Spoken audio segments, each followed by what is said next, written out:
Well, hello, everybody. Welcome to The Big Picture. I am your host, Larry Ragland. I'm actually your co-host, Larry Ragland, and we'll bring the co-host in just a second. But we are so excited that you are here on a Memorial Day night, if you're watching this live, and we'll talk more about that in just a minute. But I'm loving just seeing the live chat blowing up over there. It's amazing to see that you took out on your Memorial Day. Of course, I don't know if the whole world celebrates Memorial Day today. I know America does. And we'll talk more about that at the beginning of the show. So it's The Big Picture Live, and we're going to get started right after this.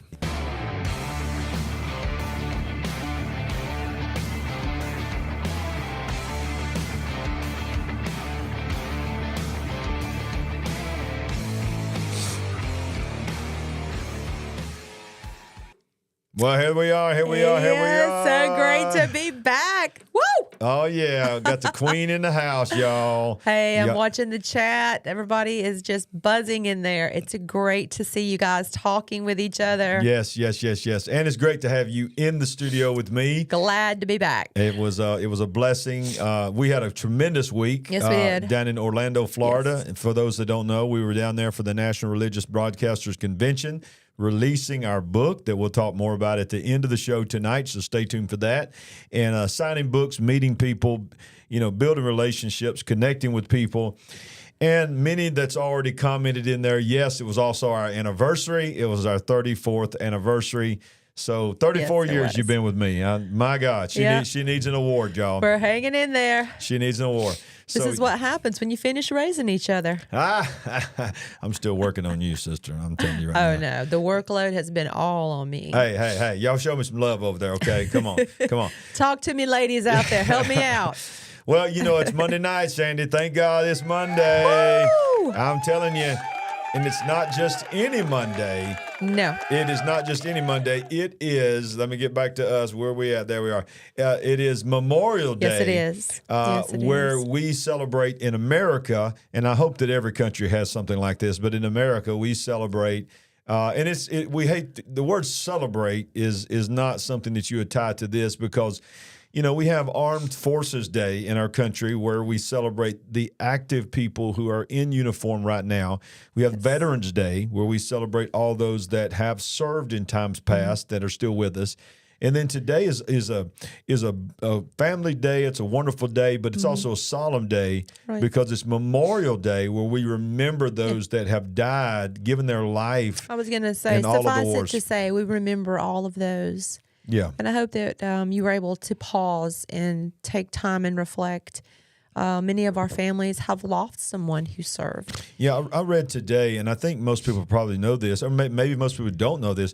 There's been over 1.2 million Americans have died in all wars combined. My goodness. In the wars, all the way back to the Revolutionary War, Civil War, all the way up to here, and to the modern-day war on terrorism that just seems to be never-ending. I'm so glad that we're trying to keep as accurate a count and track as we can. We need to. It's absolutely important. It's very important. Absolutely. Well, we want to just say thank you to all of our partners. You don't know what a blessing you are to us. Love those partners. You are huge to us because those are the ones that click that join button down below, $5 a month, sowing into the ministry, letting us know that you are a part of the Big Picture family. And we had some new partners come on tonight. So excited about that. And it's such a blessing. Also, we want to welcome all of our Rumble viewers. Hey, Rumble. Yeah, so you see, I might be censored on YouTube, but I'm not censored on Rumble. So should we say it? Let's get ready to rumble. I need that sound effect. Yes, you do. That's a good idea. We need to use that. That's a good idea. So we're simulcasting live right now on Rumble. We've already got notifications. People's watching, commenting on Rumble. So you can just go to, let me put it up here one more time. If you don't already follow us on Rumble, go to rumble.com/user/Larry Ragland, and you'll see my channel there, our channel there, and click to follow us. And all of our shows, there's been a lot of people that just sort of turned their back on YouTube because they got mad at YouTube. It's like a YouTube revolt. Yeah. It's like we're done with you. And the good thing about Rumble is not only are we broadcasting live, but it takes about a day, but every show we do automatically uploads to Rumble and we're on its own. Thankful. So you can, if you just are a Rumble person, you can get all the content, but you might be a day late. if you're not watching it live. We're here every Monday night at 7 p.m. If you're brand new to the show, yeah. Every week we have brand new people that we are welcoming you to the Big Picture family. And we also want to remind you that every Wednesday night we are teaching verse by verse of the book of Revelation. And if you are following where we're at, we're right in the middle of the tribulation. Saying we're this past Wednesday night while I was in Orlando, I was teaching on the Antichrist. And because we're in the middle of the tribulation period. Serious and it's just, business, folks. It's crazy, crazy stuff. Serious business. Let's throw this awesome live chat up here, and let's just sort of just look at a few of these people like we always love to do. Oh, my goodness. I'm seeing some names that I have not recognized brand from new weeks people. before. This brand is new people great. watching with us tonight. That's just welcome, new folks. Yep, that's just incredible. So we thank you. Keep that live chat going all night long tonight, because that is what we call our Big Picture family. Yes, and they are. They are our family. It is a community or a family right here. It is. And a lot of people, like we say every week, we're so humbled by it because they get their news from right here because they know we're about to rapid fire hit you with some things and show you some things that you're not going to see or hear anywhere And I know else. that they're inviting others to join us, and we appreciate that. Absolutely. I know you're out there working. Well, speaking of Memorial Day, saying let's start off with the Memorial Day story. I think that's fitting. Absolutely. So this is a good story here. This is a blessing, and we just want to first start off and say to all, I know this is not celebrating veterans, but we do want to salute all of our veterans that might be watching that's serving active or maybe peacetime, wartime, retired. We want to say thank you for your service. Yes. And appreciate you. So I think we'll just get a little right there for our veterans out there. That was good, baby. Thank you. That was a nice touch. Thank you. I liked it. Thank you. So this is a great story. We've been here years ago, right before 9/11. We were actually at Arlington Cemetery. Only time we ever been to Washington, and it's just an unbelievable sight to see. It is unbelievable. I mean, as far as the eye can see, it's just line upon. Walk. I don't know if we did a tour. We certainly walked part of the grounds and to see the facilities there. And, we got to see the Eternal Flame. Yep. JFK. Yep. And like you said, it's quite humbling. It is. It really is. And this is a good story because the 300,000 graves at the National Cemetery may receive flowers for Memorial Day thanks to patriotic donors. Now, of course, this is after the fact. I hope that it actually did happen. But this is it's possible for the 300,000 graves at Arlington National Cemetery in Virginia to now have a flower on this headstone as Americans observe Memorial Day. Now, each one of them get a flag, but it's just amazing that somebody's done it. This is an incredible story. When donors of the floral industry heard more flowers were needed for this special day, they quickly stepped up to help. Stars and Stripes reported Friday. In addition, the Memorial Day Flowers Foundation asked this week for volunteers to help place them because they had more flowers than people to accomplish the task, according to the Military Times. It goes on to say that the organization previously announced donations of flowers were at 80,000, a far cry from the 300,000. However, that is when the numbers begin to grow vastly. And these are just a couple of pictures. These are all the floral arrangements coming in.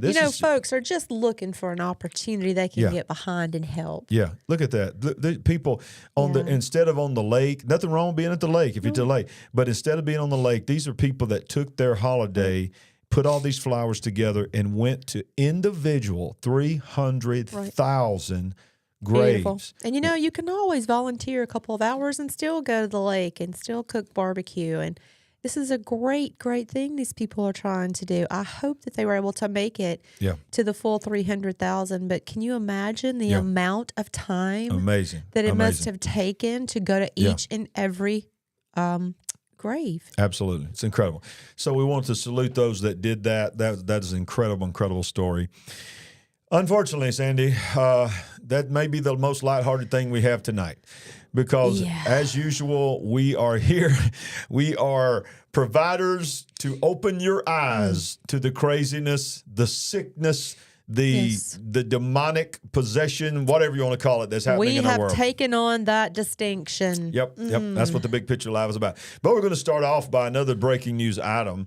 I don't know if this is really breaking news because I told y'all on here just a few weeks ago, listen, there is no way we're defaulting. It is going to happen. It was all theater.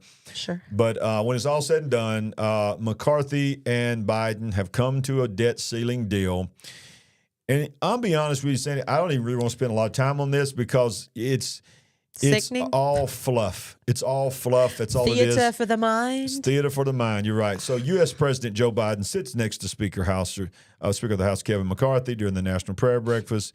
Boy, I bet they was just really praying in the Holy Ghost while he was up there. After a month-long standoff, Speaker of the House Kevin McCarthy and President Joe Biden have reached a final deal to raise the debt ceiling, which now heads to Congress. Both McCarthy and Biden have praised the deal, calling it a compromise agreement. Blah, blah, blah, blah, blah. And, what's really in it, one of them says this is a step in the right direction, So, there's no spending caps on the military. That's probably a good thing that whatever the military needs, I would assume. But, look at that, though. The Pentagon is set to get $886 billion in fiscal year 24, 3.5% increase in line with Biden's original budget request. But the difference gets down in here. It says that, they're saying, and I love this line here. I love this. I want to say something about this. We were finally able to cut spending. Do you know what that means in the Congress? That means no increase. Nothing is ever cut. Exactly. They're just saying we're not going to increase it, so therefore it's a cut, and that's what that is. Yeah. Fire up those presses, though, because we're going to print. Yep. So basically, it goes on to talk about, the IRS funding, which I was glad to see this. It says this bill gave the IRS $80 billion more money than the agency's ever received from Congress. But then it says that most of that was reduced by $70 billion. The Republicans was able to reduce that $70 billion. So it's still $10 billion extra that's going to the IRS, and you just wonder, what are they going to be doing? Well, how do you think they're going to pay those 87,000 new agents? Ding, ding, ding, ding, ding, ding, ding. That's exactly right. That's exactly right. Well, speaking, so look, just closing on that, you don't come to the big picture for us to give you details of a debt ceiling limit bill. Okay, you can get that in other places. We're just letting you know that it happened. Yes. That they can slap each other on the back and look at us and wait for us to tell them what a great job you guys did. Yeah, exactly. And the term that you're hearing a lot, the uniparty. Have you heard of that? The uniparty is really what's going on out there anyway. There's a handful of true Republicans, Democrats, and most of them they're all on the same page. So let's move on to the next news item here. And this is really not a news item, but this is setting up a lot of things we're going to talk about tonight. We just love Ricky Scaparo. And Ricky, if you're watching, we appreciate all your hard work at End Times Headlines. You are just incredible. He's unrelenting. He is. Does he sleep? I don't think he does. I think he might have AI working for him. I hope somebody have AI working bringing for you, him coffee and Ricky? Snacks, because he's obviously not leaving that desk. Exactly. He's posting stuff in the middle of the night. Go, Ricky. All right. So look, this is what I love here on End Time Headlines. He said, obviously something big is going down, ladies and gentlemen. And there's three possible scenarios that he put. Now, reason I'm doing this is an opinion piece, but it's based on factual things that are happening. In case you haven't noticed, it appears that something big is on the horizon, and there are some breadcrumbs being laid out to give us clues of what could possibly look like, or should I say they want us to believe would be the main cause. Now, listen to this. Some of you may already know this, but a lot of you don't know this. Just recently, I think it was just last week or maybe 2 weeks ago, growing concerns of security risks to members of the U.S. Congress, more than 50 senators were recently issued satellite phones. That means they work if all the system goes down, the satellite phones still work. But the interesting thing here, and I think Paul might have covered it on his show too, but the interesting thing is the report says that all 100 senators were offered the phones. But only 50 took them. Now, let's just do the math here. It's right at 50-50 there in the Senate anyway. And it says in a testimony before Senate Appropriations Committee last month, Senate Sergeant at Arms Karen Gibson said satellite communication being deployed, quote, to ensure a redundant and secure means of communication during a disruptive event. What could be – what? What? Are we planning to lose all cell phone?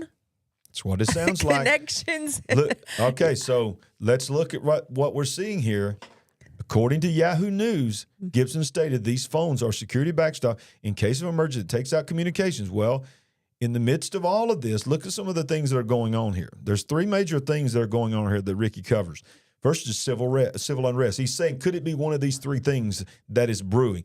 The first is civil unrest. Well, what people may or may not know, I want you to look at this right here. It says that we have a recent report of 60,000 pounds of ammonium nitrate, a chemical used as both fertilizer and a component in explosives, went missing as it was shipped by rail in Wyoming to California. We were talking with Pastor Paul Begley. By the way, that first thing you were talking about, the satellite phones that were offered, hopefully, if they're concerned, I hope that they all take the phones. Yeah. Take the phones. Take the phones. Take the phone. That was like... first of all, I want to thank Sister Heidi Begley for picking me up from the airport. And I was talking with her about this story on Tuesday morning. So it had just happened like 1 or 2 days before that, because I was asking her, I lost track during trying to get to Orlando and the plane and everything, if Pastor Paul had done a story on it sometime that morning. So we were conversing about this. So that had just happened, and I believe the episode with the 60,000 pounds of fertilizer, ammonium nitrate, had happened sometime in April, maybe between the 9th and 15th of April, I heard Pastor Paul say. And it just disappeared, supposedly. They did literally... Abracadabra, right? Think about this. I think it was 4 entire... trailers, right? I don't know how many cars were full of this or containers or whatever it was in, but this was a train going between Nevada and... Well, it says Wyoming and California. Wyoming and California. And it just, nothing has been given to explain to us where it went. Exactly. It just somewhere along, it's like the old Westerns. It's like somebody robbed the train, made the train stop, and then just, instead of saying, give me all your money, they said, give me all your ammonium nitrate. Except for we have tracking, so I would assume they would know if the train stopped and the cars or containers were emptied. And think about how many 18-wheelers it would take to haul that off in the middle of the this is just not making sense. Let's talk about this point of this story. Okay. We're talking about 60,000 pounds in this incident. I want to get this right. Pastor Paul was just going down the line talking about this.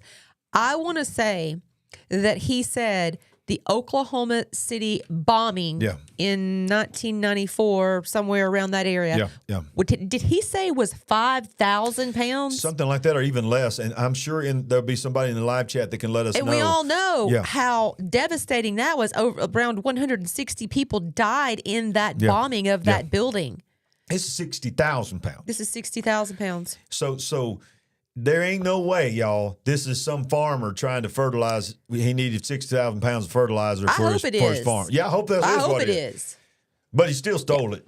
Exactly. But y'all. So this was scenario number 2. That number 2 was that was number 1. That number 2 could be a possible cyber attack. Now we've talked about that a lot. That there is always looming this cyber attack. Yes. If a cyber attack comes, it can take out the airline systems. It can take out all. Yes. And the reason we're saying this is because Ricky is hypothesizing that there are elements going on before us that we are picking up on the news, that you only do these things when you see something coming. And that's what's happened. And we'll just jump right down to the third one. And that's because it's self-explanatory, the cyber attack. We understand. I think everybody watching this understands the cyber attack. But here's another thing that a lot of people are not talking about unless you're informed. Now, many of the Big Picture family is informed. But there's a major solar issues going on right now. Absolutely. And that can affect major communications. And he says the last scenario that's been rumored that could be what they're preparing for is a major solar storm that if it really hits us the way they're predicting that it can hit us, it could knock us back to the 1800s. Solar storms can induce strong electrical currents in power lines, transformers, and other electrical infrastructure. These induce currents and overload and damage equipment, leading to power outages. That's why we have our EMP shield that we talk a lot about, and we'll be talking more about that in the coming days.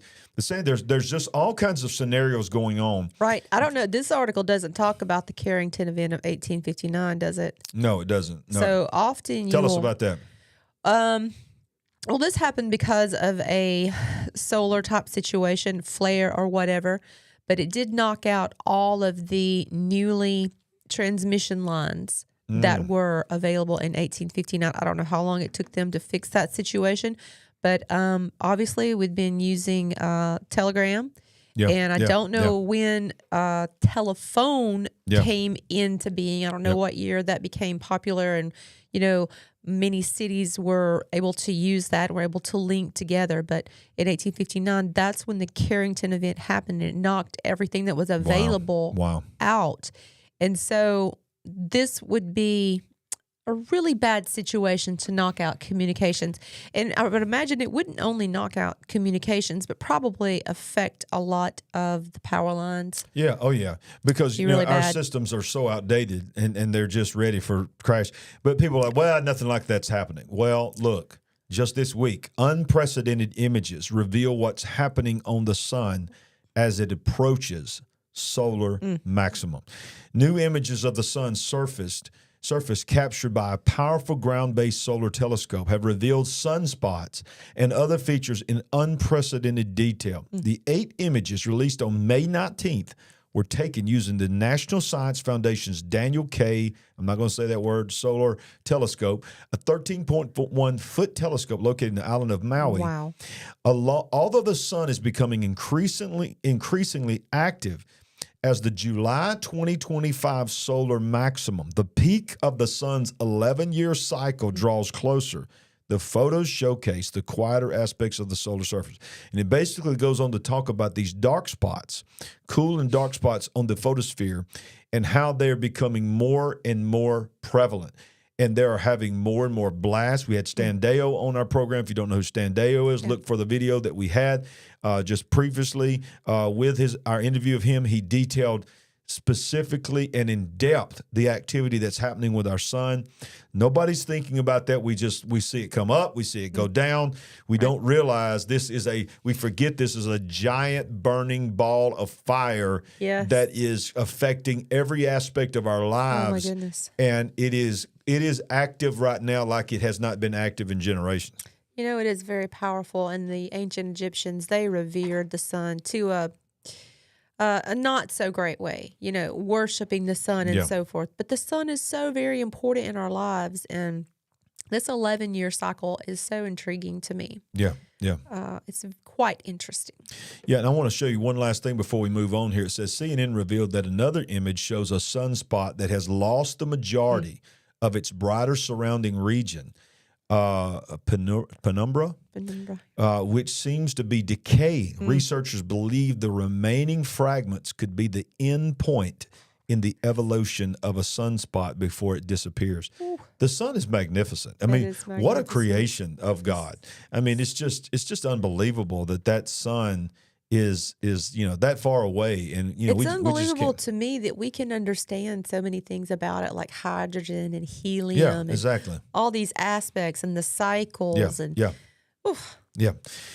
Well, shifting gears here, a lot of stuff's going on in our world that everybody needs to know about. Another thing that needs to go up, we don't even forget, there's wars going on all around us. Jesus said there'd be wars and rumors of wars, and there are wars and there are rumors of wars. Yes, there are. The one we think of is Russia and Ukraine, and then there's a definite rumor of war of China and Taiwan. We're right in the middle of all of it. But look at the article here. This is about NATO. We're a part of NATO, and what will bring us into a war with China is our agreement with NATO, because Taiwan, of course, is a part of NATO and everything. So it's like, the whole charter of NATO is if you attack any of us, you attack all of us. So I want you to see what's going on in June, which, by the way, in time of this recording, that's in a couple of days. June is when this is happening. NATO will hold its biggest air exercise. Listen to this. In history this summer. The exercise is known as Air Defender 2023 and will be a massive training opportunity and a show of force as war rages in Ukraine. Air Defender 2023. In this article, we were talking about it before. Does it say how far in advance this exercise has been planned? Years? I don't remember. Let's see. I think it does. Yeah. 2018. It says the largest NATO air exercise since the alliance's founding in 1949 will be taking place this summer, and the U.S. Air National Guard will be providing nearly half of the air power slated to participate.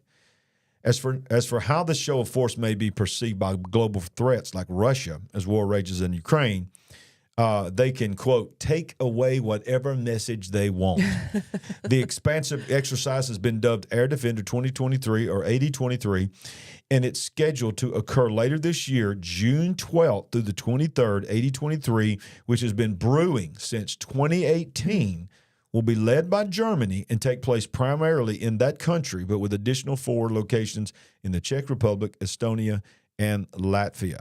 So this is warmongering. That's no problem at all, right? No problem at all whatsoever. Yeah, we're just going to get over there and in Europe and do our little exercise, and it's just going to be great. They'll probably send flowers, right? So you see them getting ready. This is war games. Okay, this is them pretending that they're in war. But what do you think the rest of the world is thinking? Those that are not in NATO, they take this as a show of force, and quite frankly, that's what it's intended to be.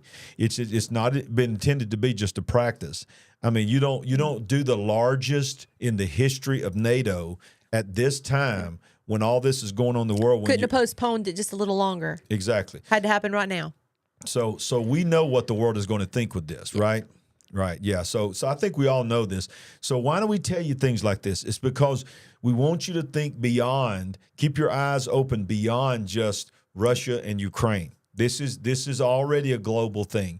Yes. Think about all the people that are on the other side, Iran and China and all them that are funding Russia and their military. Yes. And then on the Ukraine side, of course, America has given unbelievable amounts of money.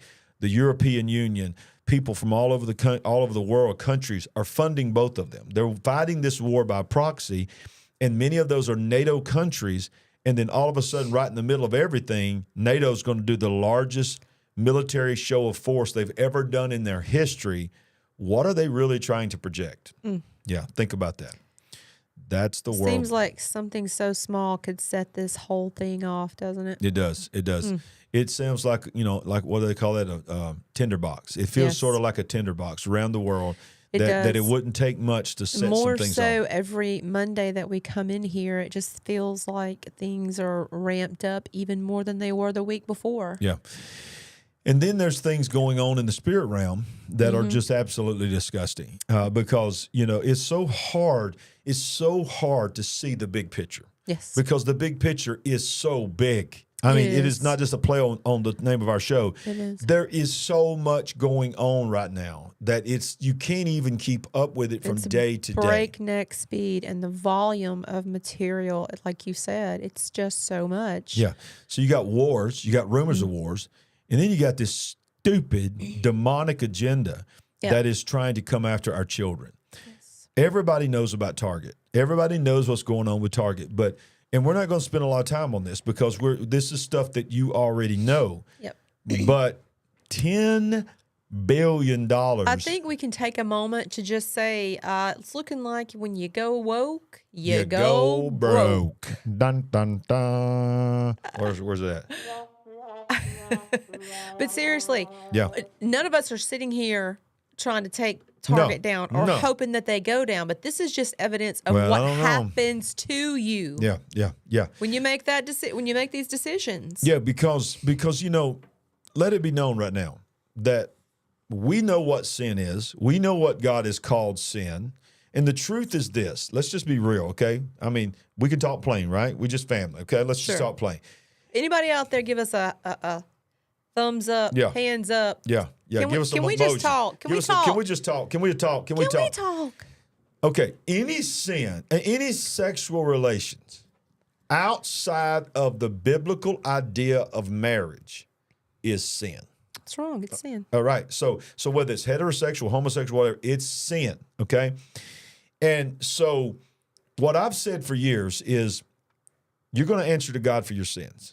But when you're an adult and you are in America, I don't know how it is in other countries, you have the freedom to do what you want to do as long as it doesn't physically harm someone with another adult.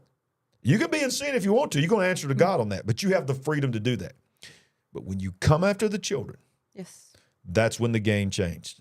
And that's when people that were saying, be yourself, live your own truth. Mm-hmm. But then you start messing with their kids and you lose $10 billion in 10 days. And I'm going to tell you, I don't care how big your company is, $10 billion in 10 days is a blow.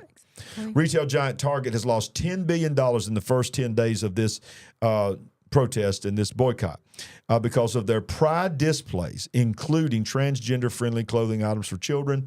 And it's sad to say, me just reporting the news here is probably going to get me flagged. Because you can't speak against the agenda. According to a report published Sunday by the New York Post, Target's stock price was hovering near $160 a share. However, when viral videos, I can't even read this. I'm going to read it, but I don't want to read it. Viral videos showing tuck-friendly, and I'm not going to tell you what that is if you don't know what it is, and binding bathing suits for trans-identifying kids, along with greeting cards celebrating queerness in a display clearly aimed at young children, led to calls for a boycott. 10 days later, the stock price had dropped to $138 per share. A drop of $22 per share amounts to a 14% decrease in value, which translates to $10 billion in 10 days. $10 billion in 10 days. Now, let's continue on this, and I want to show you something saying this is what's wrong. This is what's wrong. This woman goes into Target.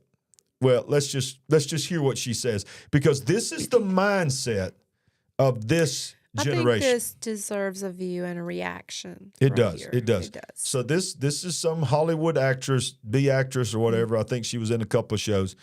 But, well, let's listen to what she says about her child. So I just walked into Target, and the right behind me here, where you see all these lovely swimsuits, that's where the Pride display used to be. And I came in here 2 days ago, and my 7-year-old, who's non-binary, saw it and said, my 7-year-old, who's non-binary. Do you think a 7-year-old can come up with understand what non-binary is without an adult trying to explain it to them? I don't. Look, Mom, it's Pride. Look, they're going to celebrate me. And because some people complained and threw some stuff to the ground, or I don't know what happened, they have moved the Pride section to the back of the store. So the next time my 7-year-old comes to Target, or rather, I can't bring them here anymore, at least for the entire month of June, because if they walk in, and all the other people who walk in and go, where'd it go, are going to realize that they are being successful in trying to erase them. We could do so much better than this. We're not supposed to negotiate with terrorists. We can do so much better than this. Was she trying to present herself as just a mom, or that she was an actress? Because I had seen this previously.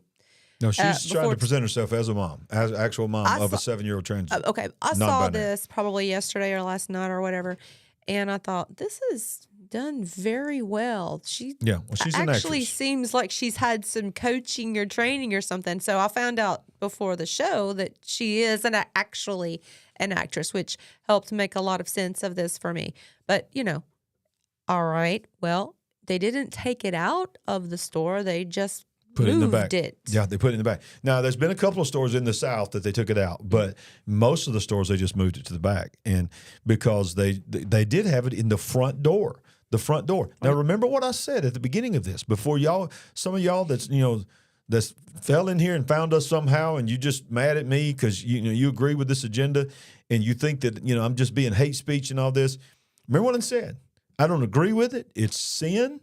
No. But when two adults choose to do sin together, they got the right to do sin together. And then they have to answer to God for that sin. But you do not have the right to promote this to children. Right. You do not have to. Don't be grooming the children. Don't be grooming the children. And here's another problem. It seems like a theme is evolving here that we're going to be referred to as terrorists. That's exactly right. She said that's a problem. That's right. She said, you don't negotiate with terrorists. Terrorists? I mean, you're going to take somebody that's standing up for children and equate them with somebody that flew a plane into the World Trade Center? Yeah. I mean, come on. Yeah. That's the world we live in. It feels like maybe we're this is the beginning of something. Yeah, exactly, exactly. It's almost like it's setting up. And by the way, did you know that several targets had to evacuate? Listen now closely, because of bomb threats from the trans community, because they moved it to the back. Yeah. Because they moved it to the back, they were threatened by the alphabet community. I'm sure the police came and fixed the situation. Oh, yeah, absolutely. I hope we're still broadcasting, by the way, because I don't know if we already got cut. We'll still be on Rumble, hopefully. If we ever drop on YouTube, just hop over there on Monday night to Rumble. I mean, you can't yell fire in a theater. Yeah. So you shouldn't be able to do that kind of stuff. So stay with us, y'all, because we're going to show you one more thing this is just mind-boggling to me, because we don't drink beer, okay? We don't drink alcohol, but you all know the thing that happened with Bud Light, okay?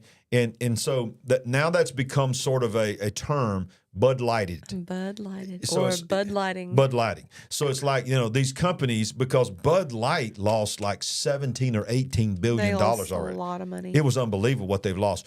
Well, so now this term is called Bud Lighting. Well, then this came along with Target and with these children. And you would think that these companies are actually trying to make money. Okay, you would think after all these years that they want to make money. Well, here's the thing with the Bud Light. Not only did they lose that initial money, they are going to continue taking a hit. Yeah, absolutely. It's not like it's over for them. Because the good old boys, they done moved on. They ain't coming back. They're pretty upset. But now, this sort of broke my heart, because we don't go to Target, but we sort of like this store. But this just shows you that nothing is off the table. None of these are free from this agenda, because they're scared to death that they won't have the right ESG score and all this. So lo and behold, you may or may not know about this, ladies and gentlemen, but look at this. Another company needing Bud Lighting by the community is what they're calling it. Kohl's. Yeah. Kohl's. Y'all know the store Kohl's. Kohl's is ripped, not for pride display, but infant LGBT merchandise. Kohl's has joined Target and Bud Light in the group of companies ripped for their woke products, as the retailers being slammed for selling LGBT clothing for infants. To celebrate Pride Month in June, Kohl's is selling onesies with the LGBTQ pride flag on them. The company's merchandise includes the, quote, Baby Sonoma Community Pride bodysuit set. The product description reads, celebrate the joy that comes from living authentically and unapologetically during Pride Month all year long with this Baby Sonoma Community Pride bodysuit set. What could be more important? What could be more important than for your tiny newborn infant or very small child to be a walking billboard, right? Look, there it is. This is the display in Kohl's. You've got over here, you've got the little display there, all the different things, love is love.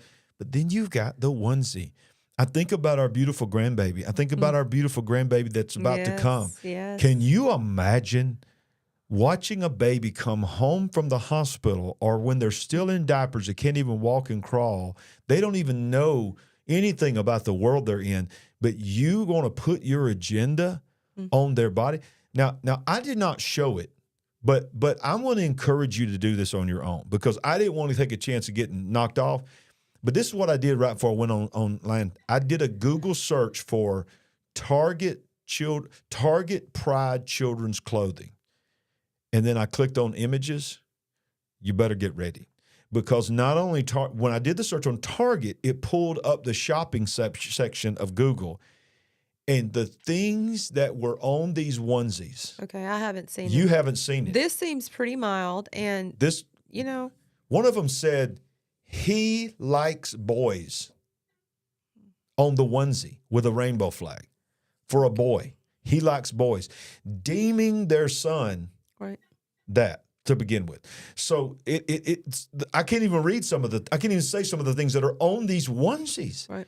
That is what I'm talking about, ladies and gentlemen, is that's why you come to the big picture, because we're going to tell you, and as hard as it is for you to see this, just think about how hard it is for us to talk about this. Right. We don't want to talk about it. This is Kohl's. This is their advertisement on their website of the two dads and their boys and all this. Kohl's with Pride baby clothes stop targeting children. It's gross. Somebody says boycott Target. And they go on and on about all the people, what they're saying about it. But ladies and gentlemen, this is Kohl's. So here's the reality. Here's the reality is that Walmart's either coming or there. They're all coming. I would imagine.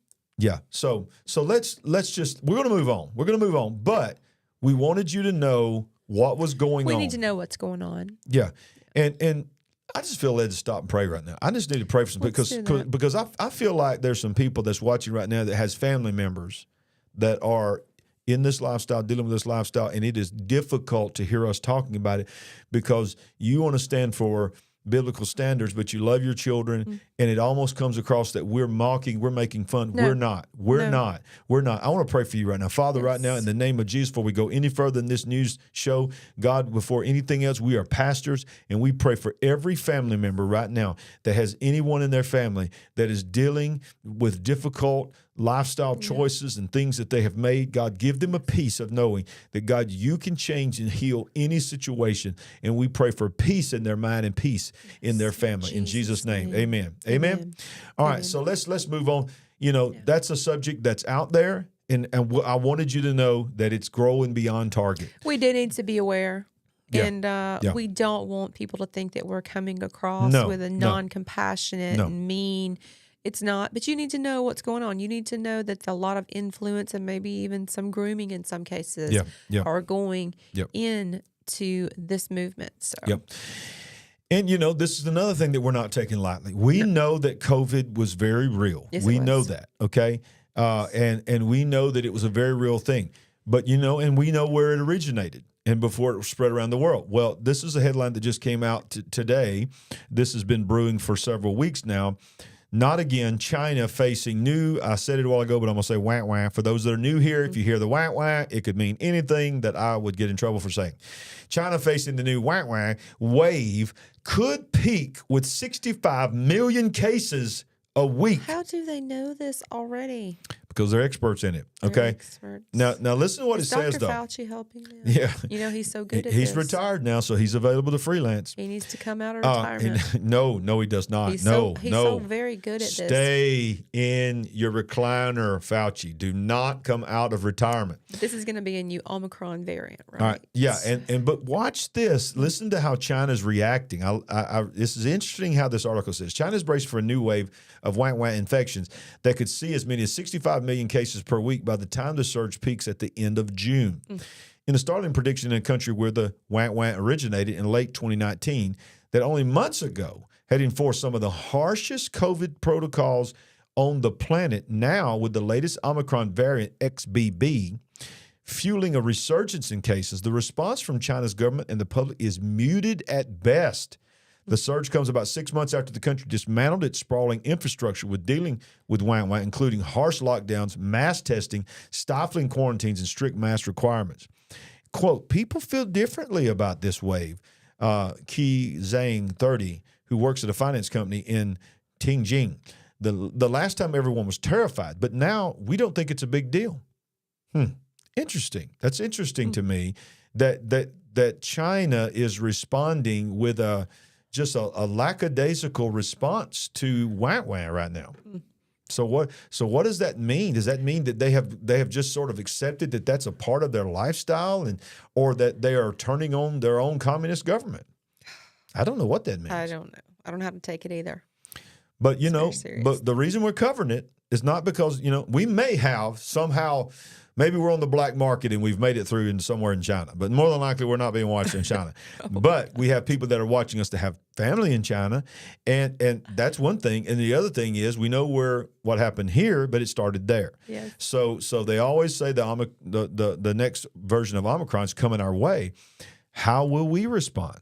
Do you know that in Washington right now there are still some of the more liberal senators that are still imposing 6 feet distance in their offices, even to this day, which is crazy to me that they're still doing that. But that just tells me that they don't want to let go of the power. They don't want to let go. Sure. Speaking of that, Sandy, this is the big one. This is one of the biggest articles we will cover tonight. Do not leave and check out now, because this is one of the most important things that you need to know that's going on in this world.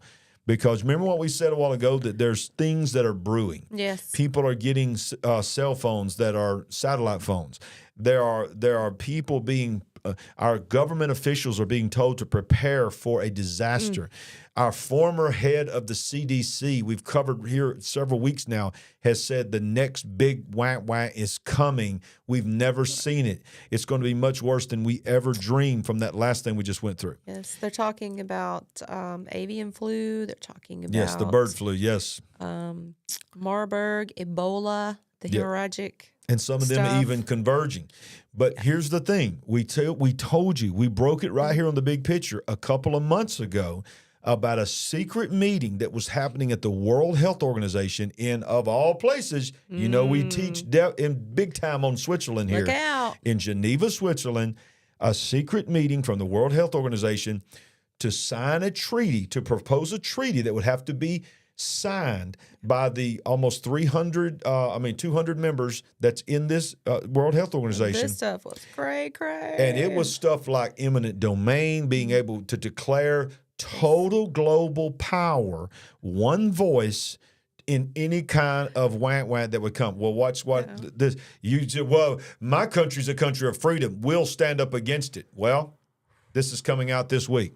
As nations convene to discuss new World Health Organization pandemic treaty, there is, quote, no dissent registered by participating members.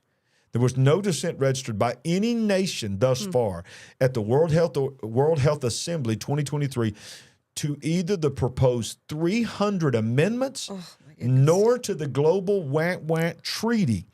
It is a unified voice of support for passage of the amendments and the proposed WANT Treaty. What is the WANT Treaty? Listen, this week delegates from nearly 200 countries have quietly convened to discuss and ratify proposed amendments to sign a WANT Treaty that explicitly gives the World Health Organization the preeminence to oversee nations' overall health standards, including to be able to declare a WANT and a global emergency, forcing nations to submit to their guidance. According to sources listening to on proceedings, it appears there is little opposition to these proposals. The many amendments have been listed here on the winepress.com that we use for news. It says, like I said, we were talking about this all the way back in February. Previous talks to ratify the amendments failed in 2022, but were once again proposed this year. And it goes on to detail this article. I want to read this right here. Regional director may determine listen to this. It says part of the Articles 12, 13, and 14 of this proposed accord clearly state that the power would be transferred to the WHO and the Director General. Quote, this is from the treaty. A quote from the treaty. Regional director may determine that an event constitutes a public health emergency and a regional concern and provide related guidance to states, that means nations, parties in their region, either before or after notification of any event, and may constitute a public health emergency of international concern is made at the Director General, who shall inform all state parties. Who shall, and it says when requested, shall provide to the extent possible, including the supply of health products, technologies, diagnostics, blah, blah, blah, blah, blah, blah, blah. And part of what's in there is eminent domain. It gives the World Health Organization power to seize property in independent nations and take those buildings and turn them into the places for the the stick, and just take over property. Ladies and gentlemen, not one nation, including the United States of America, including the United Kingdom, including anywhere that you're watching here, stood up and said, hold up a minute. They all said we're in favor. This is unbelievable that an organization could come in to anyone's country, to all of our countries, and just start laying the law down. It's very scary to me. It's very upsetting. Very upsetting. It's hard to believe this is actually happening, isn't it? It is. And look at this. Recommended issues that could be issued by the WHO is this is what they could do. Require medical examinations.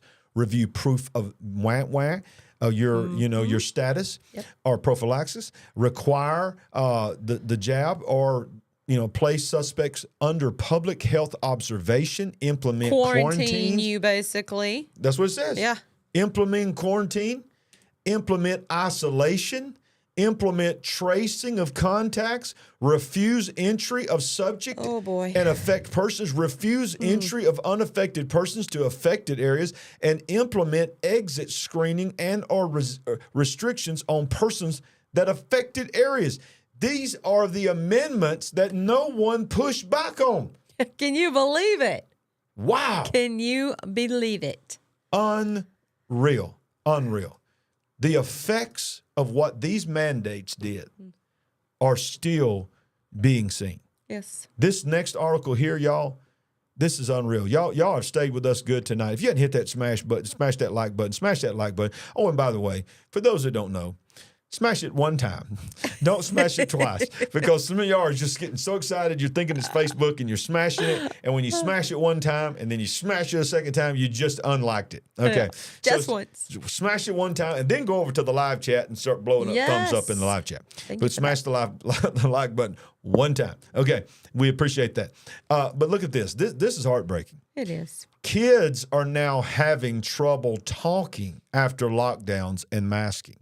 The casualties suffered from the war continue to mount as more studies reveal the post-lockdown effects on people, none more than on children. Yeah. We keep coming back to that. You see the pattern? Certainly. The effects on our children. How did we not know? And I think that teachers of kindergarten and first and probably second grade, young children probably knew when it was happening what the repercussions would be. Yeah. Because these small children, they can't understand what you're saying at times. They can't see your facial expression to go with the words that you are saying. And this is such a formidable time when they're learning. Yes. And it's affected them very seriously. And this is crazy. It is not just, I want to read this to you saying, this is not just affecting their speech, it's affecting their hearing. Because it's almost like God designed our eardrums to hear the actual vibration of a voice that's not muffled. Look at what is happening here. The Wall Street Journal recently ran a headline titled, "If Your Toddler Isn't Talking Yet, the wah-wah might be to blame." Sarah Toy, a journalist from the outlet's Health and Medicine Bureau, wrote an increasing number of, quote, babies and toddlers are being diagnosed with speech and language delays, which she attributes to academic setbacks when states were under prolonged lockdowns. She cites analytics company Truveta, which reported 2.5 million children under the age of 5 discovered that first-time speech delay diagnosis increased by an average of 1.6 times for kids younger than 5 between the years 2018 and 19 and 2021 and 22. Moreover, the American Speech Language Hearing Association published a survey of 100 health professionals who claim they are witnessing a huge noticeable jump in children with speech delays and undiagnosed hearing problems that went unnoticed for the last several years. And I'm going to read this and we'll comment, but this is unreal. We learned that 1/3 of the audiology members discovered young children who were experiencing undiagnosed hearing loss during that time. Similarly, 80% of certified speech language pathologists were discovering delays in language and difficulties in language as a result of the pandemic. Why are we just seeing this article now? Exactly. I had heard that children were having difficulty in expression because they couldn't see the faces of their teachers, their instructors, their caregivers. Obviously, they're having trouble speaking and even hearing as well. Yeah. And we're just now seeing articles like this. Which means that the people that are on the ground, they've known this for a long time. And they had to have known this was going to build and build. They have been, but they've been blocked from even voicing. I think so. From voicing That's about what it it looks like. Look at this. Specialists are saying they're facing a backlog of concerned parents looking to land an appointment. Quote, "I have patients who have been waiting for weeks and weeks." Japanese citizens are currently enrolling courses. We talked about this last year, learning how to smile again. Right. Because they've forgotten how to actually smile. Yeah. Listen, I don't know if we'll ever know the effect of what happened during those 2.5 years. Yeah. Oh, far-reaching for sure, right? And then we got Agenda 2030 coming. I mean, listen, y'all. I'm working on a video right now. You need to be on the lookout for it if you're watching this live. It's going to be called "What is Agenda 2030?" And I'm going to break it down. Really, what Agenda 2030 is. I'm glad you're doing that. I think it's important. Yeah. We dance all around this. We say 2030 at least once, if not multiple times every week. Yep. And I think it's time for you to do a deep dive on that. Yeah, I'm going deep on it, and I'm going to let you know why every corporation's got a plan for 2030. It's all going. And it's all about the environment. The environment, quite frankly, has become a religion. Let me just tell you something right now. This is Memorial Day. Many of you around the world, especially in America, have ate a lot of meat products today. I want to show you what John Kerry, former president candidate John Kerry, who is now considered and called the United States climate czar, okay? I want to tell you what he said just this week. U.S. climate czar John Kerry hints that farmlands need to be sequestered and produce less food to meet climate goals. When he says food, he means specifically what? Steak and animals and chicken, but mainly steaks. Because you're about to hear a stat that I promise you most of you did not know. And I don't know if it's true or not. Yeah. I don't believe it's true. I am definitely questioning those numbers. But this come out of the mouth of John Kerry, what I'm about to read to you. Mitigating methane is the fastest way to reduce warming in the short term. Not electric cars. Stop cows from pooting. Okay? You did not just. Oh, my goodness. CJ, we need your help. Food and agriculture can contribute to a low methane future by improving farmer productivity and resilience. Now, watch this. President Biden's climate czar, John Kerry, he went after American farmers and insinuated that farmers will have them to most likely produce less and quite possibly have their land sequestered in a bid to meet climate agendas. Is this like is this Saturday Night Live? Coming in line with Yuval Noah Harari's comment, you will eat meat only on special occasions. You will eat the bugs. I know that the live chat is going to start blowing that up. They must be in this thing together. They're going to eat the bugs and you will like it. You will own nothing and you will love it. Watch and you will yourself, eat the Klaus Schwab. Now, watch this. I'm going to just read you John Kerry's words. During his keynote speech, Kerry warned that climate change would be more appropriately labeled as climate crisis. Quote, a lot of people have no clue. I'm one of them. I had no clue. A lot of people have no clue that agriculture contributes 33% or we need a third. sound effect. We need a sound effect for that one. What is this one? 33%, that number again. 33%. 33. She needs to do a deep dive on 33, y'all. She could do that. Of the emissions of the world. 33% of the carbon emissions of the world that we are trying to spend trillions of dollars to stop are coming out of the rear end of a cow. Why? You know what? Here's what we could do. What? Methane's actually a fuel, right? We should just try to capture all of that. Can we make a machine? And we could power something with it. We could get milk from this end. We could get energy from this end. Just keep them fed on the other end and just get milk and power our houses. We're laughing because this is how stupid this is. We can't get to net zero, quote John Kerry. We don't get this job done. Never going to make it. Unless agriculture is front and center as part of the solution. So all of us understand here the depths of this mission. Food systems themselves contribute a significant amount of emissions just in the way in which we do the things we've been doing. With a growing population of the planet, we just crossed the threshold of 8 billion fellow citizens around the world. Emissions from the food system alone are projected to cause another 0.5 degree of warming. It's not starvation that's going to kill you. It's all that methane from all that beef. I'm telling you, wow. If I could go on a time machine back to the old me of just 10 years ago. And then what would you do? If I lived 10 years ago would you not have had all of those steaks and hamburgers? Is that what you're saying? Oh, no, I'm saying if I was back 10 years ago and went on a time machine today And somebody told me, listen, it's not the ozone. It's not the rising seas. It's not all these kind of things. It's not all that. All it really means, if we could just get cows to stop pooting. Yes. We can save the world. Who's going to make that movie? When's that movie coming out? Yeah.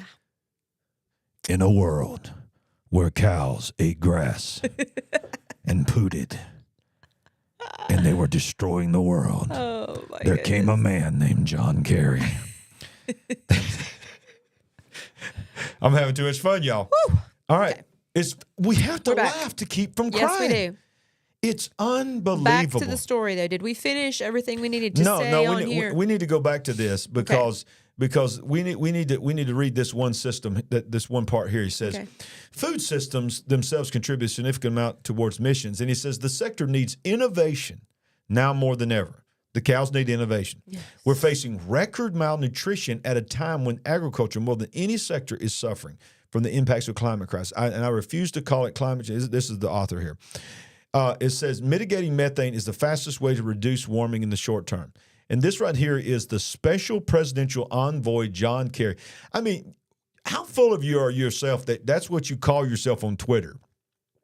You're the special presidential envoy, John Kerry. Can you just not call yourself climate czar John Kerry, but you're the special presidential envoy, John Kerry? Thrilled to join Chile, Brazil, Australia, and 9 other countries. That's Chile. Chile. Right. In reducing methane's emissions from the agricultural sector. Agriculture is the largest contributor to global methane emissions today, and reducing methane emissions is essential to keeping blah, blah, blah, blah, blah. So all these people, they're thumbs up. They got the thumbs up. They're doing their photo ops. And all these countries are saying, yeah, John Kerry, yes, special envoy, presidential envoy John Kerry, we'll take our cows out too. But I want to ask a question. Do you think that these elites are never going to eat meat again? No. Please. They want us to eat the bugs. Yes, they do. While they eat their steak. They expect you to eat the bugs. Yeah. The bugs. I'm not eating the bugs. I'm not eating the bugs. I freak out when I see a bug in my food. Okay? That's not a good thing when my bugs are in my food. It's not extra protein. It's not extra protein. Then you have Bill Gates. The last part of this article, Sandy, is it says that Bill Gates, at the same time, Trends Journal noted that Oprah Winfrey recently purchased 870 acres of expensive farm acreage in Maui for $6.6 million. It's probably a steal. Why does Oprah Winfrey need farm acreage? And it in total owns well over 1,000 acres in Hawaii. Moreover, Bill Gates also possesses the most farmland in all of the United States, owning 240,000 acres. It's just amazing. And over 260,000 total acres of land across 19 states. So what is he doing? Well, remember his big thing is he wants to reduce the population. Okay, and if you ain't got protein and you ain't got food, that's problems. Last year at a climate conference in Kenya, Gates told college students and government figures alike that all he eats is GMO wheat when it comes to bread. Oh, come on. Please. And called for the advancement of bioengineering at farms to increase yields. So all he eats is bioengineered wheat. And I bet he was the first one to get in line for his whack whack. Oh, God, yeah. Also. Yeah, his, because he owns it and he invests in it. Sandy, what are your thoughts? It's too much for me. I cannot hardly deal with it. Speaking of wheat, let's continue. Kansas wheat farmers are abandoning their crops. This is terrible. This is horrible. This is sad. And this is not due to regulation. This is just due to drought. But this is due to loss. This is just loss, y'all. But we're telling you this not to be doom and gloom, but to tell you this is why food prices is going up. This is why some of your things that you're looking for on the shelves and you can't find them. And they're selling out quicker because they have less quantities. This is what's happening. Kansas wheat farmers abandoned crops after extreme drought set to cause major shortages. All of our wheat, for the first time in my farming career, this one farmer says, was a complete loss. Ugh. Kansas, the largest producer of wheat in the United States, has been plagued with major drought that has caused dead and barren fields, which has caused even greater food shortages and prices in the months to come. The U.S. is the 5th largest producer in the world. Russia is the largest. Did you know that? Russia is the largest producer of wheat. The drought has been so bad, farmers are intentionally spraying wheat fields with crop-killing chemicals and claiming insurance payouts more than normal, betting the grain is not worth harvesting. Wow. Well, here's 2 big things right here. Number 1, how long do you think those insurance payouts are going to last? Yeah. And number 2, how far-reaching is this going to be? Because certainly this would not be the only report of damaged crop or total loss. So, yeah, where does this end? Yeah, exactly. And then you throw in the craziness, because just when you think you figured out that they want to promote you being skinny and about to fall over, the wind could blow you over. Yeah. There's a move now, and I'm not making fun, because let me tell you something. I have battled weight all my life. A lot of us have, yeah. And I think many people that are on here have battled trying to lose weight. But I don't know if any of you realize this, because New York City just passed an executive order this week that told companies they can no longer discriminate against overweight people, tall or short people, that they have to accommodate aisles and seats and all of this, where used to. Is this buses and planes? I don't know how much of effect is going into it, but I did read that it came down. And then this happened this week. The CDC has officially begun the process to rebrand the term obesity as a disease with, quote, no known cure. Now, the CDC has officially rebranded obesity as a disease with no known cure as a part of a plan to remove the stigma of being grossly overweight. The CDC wants the public and medical community to see obesity through the lens of a chronic disease, which coincidentally supports the globalist elite's depopulation agenda. Because here's what he's saying: we're not taking a shot, but we're saying that obesity is, most people believe, is one of the most contributing factors of early death, because it brings on heart disease. It brings on many different things. I'm not saying that you can't be healthy and be a little overweight or even overweight, but I think we know that. I know this from my own struggles my whole life. You can go back and watch some of my first videos. I don't look like I look now, and I hope I lose more. But I've been on a struggle with my weight my whole life. But one of the is it the correct route to go to say there's no cure? Yeah, no, it's not. That's not right. Many people have successfully lost weight and kept it and improved their health. Here's the point. Their health got better, okay? Right. We all want everybody to look good and have confidence and feel better about your appearance. But when your health improves, when you can come off some of your medication, when your quality of life improves, that's a real win right there. That's a solid win. And part of it is our culture is promoting certain stars and musicians and actors and all of this that, everybody just wants everybody to live their own best truth, their own truth. And they're so afraid to point out, hey, look, I'm just concerned about you. Eating unhealthy processed food that makes you fat is now the norm in America. Over half the world's population is projected to be obese just 12 years from now. That's 4 billion people. So part of this is probably just, we need to rebrand this because so many people are battling this. So I'm just showing you some rapid fire things. But this next thing is really, really very big. And it's not just happening in America. It's happening in Europe. It's happening in different countries around the world. And that is the migration of immigrants coming in. Right. And as we've said many times on this show, we are pro-immigrant because our country is based on immigrant. When you come in the right way, and it's that's when people say, well, they haven't committed a crime if they come across. What crime have they committed? They haven't committed theft. They haven't committed murder, whatever.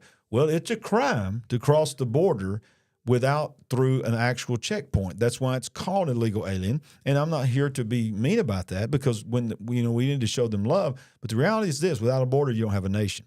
Now, I'm going to tell you what's happening is some of these big cities that are always wanting to call themselves sanctuary cities and all this, and they didn't care nothing about Texas. They didn't care nothing about Arizona. They didn't care nothing about New Mexico or some of these other border places. And all of a sudden, some of these are being bussed in and flown into them. Now, all of a sudden, they care. Now all of a sudden they got an issue. They're saying, stop this. We can't handle this. But you know what they're doing in New York City? Because, we just recently was in New York City, and, you can't, there's no place but just giant buildings. So what's happening, Sandy? High-rise buildings. Right? High-rise buildings. Hotels, entire hotels are being taken over by the government to house illegal aliens. We just read this week about the Holiday Inn. It's the largest Holiday Inn in the world. Was just turned into, was it 50 floors? I believe you said 50 floors. 50 floors. Did you say every room had been rented? For 1 year. 1 year. For 1 year. And but this is another one. This was at one time a high, it was a tourist attraction. It was swanky New York City hotel. Okay, so it says ex-employee blows whistle on shocking conditions at swanky New York City hotel now housing migrants. Not that it should come at any big surprise, but migrants being housed at a once luxurious New York City hotel don't make for the finest of guests. That's not a shot at them. They just what he's saying is, and you'll see that you'll see that it is. They're just destroying. Let me see. Shocking new details of the scene inside New York's largest hotel that's housing illegal migrants. Our next guest is shedding light on his time at the Row NYC hotel, reporting a 10-year-old being drunk in her hotel room without her parents on site. He's also sharing images of trashed rooms, violence in the street, and a slew of staff incident reports. Here with details, Carlos Arellano. Carlos, it's really great to have you on. So this is the former employee, and he details everything that's in this article.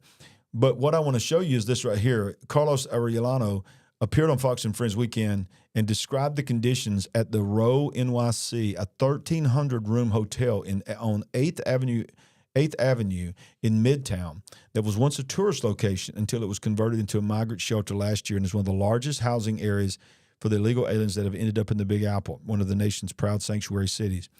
So what's happening is you got to find a place for people to live. You can't, even if they're illegal, you can't just let people suffer on the streets. No. So you have to find a place for them to live.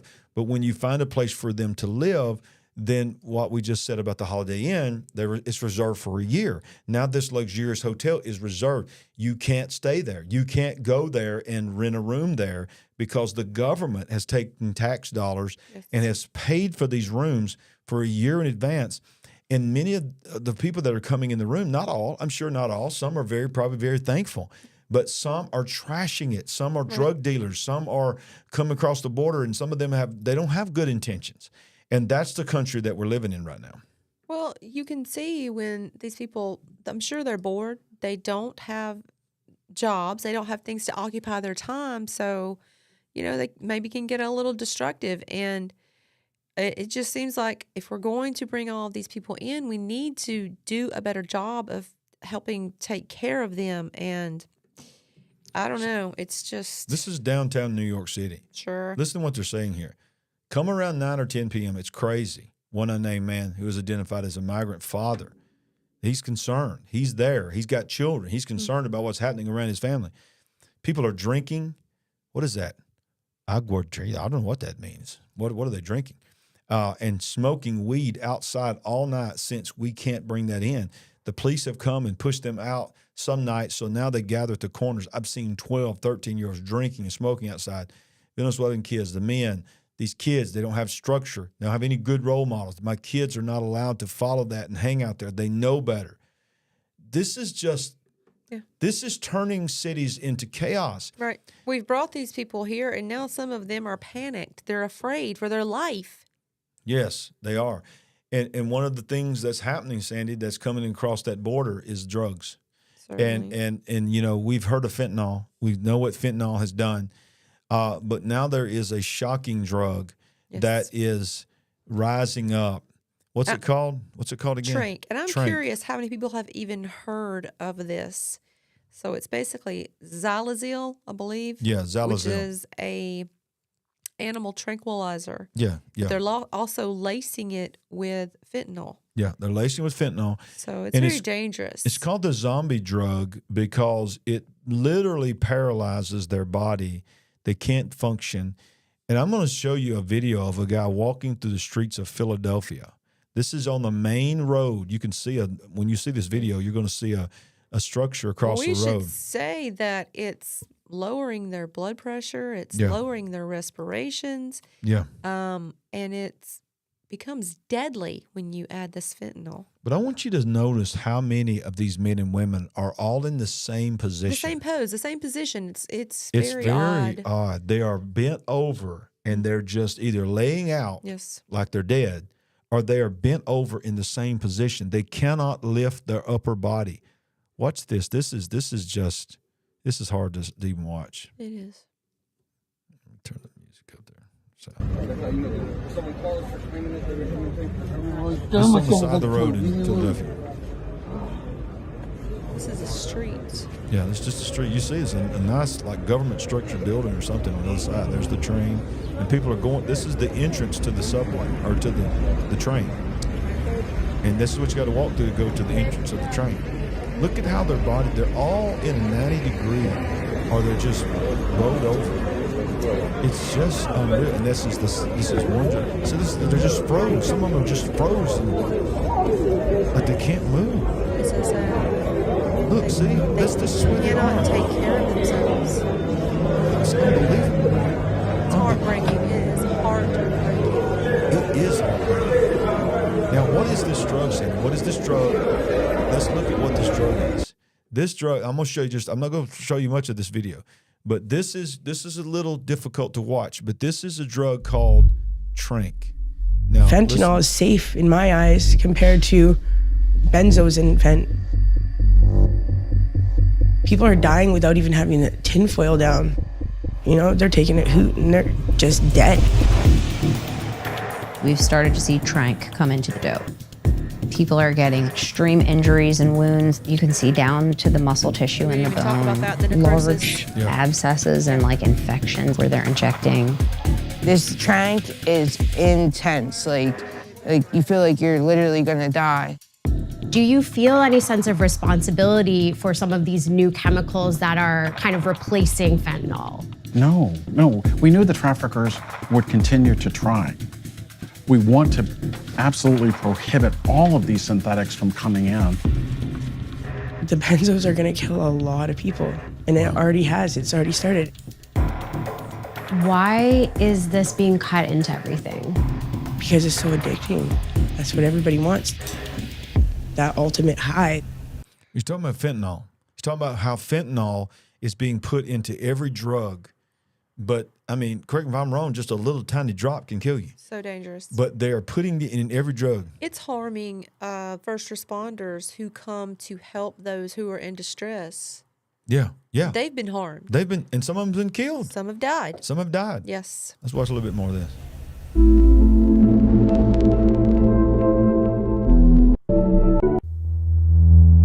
Human error that we make costs lives. You can put one batch out and it might kill a lot of people. Yes. So this is a video on Vice News. I encourage you to go watch it yourself. More than 10,000 Americans died of drug overdoses in 2021, the worst year on record. My goodness. The worst, 100. I mean, that was 100,000. I knew that wasn't right. 100,000. More than 100,000 Americans died in 2021 alone. You know, for a while we were hearing, even in our local news, about so many deaths, multiple deaths, single deaths, just because of that. Yeah.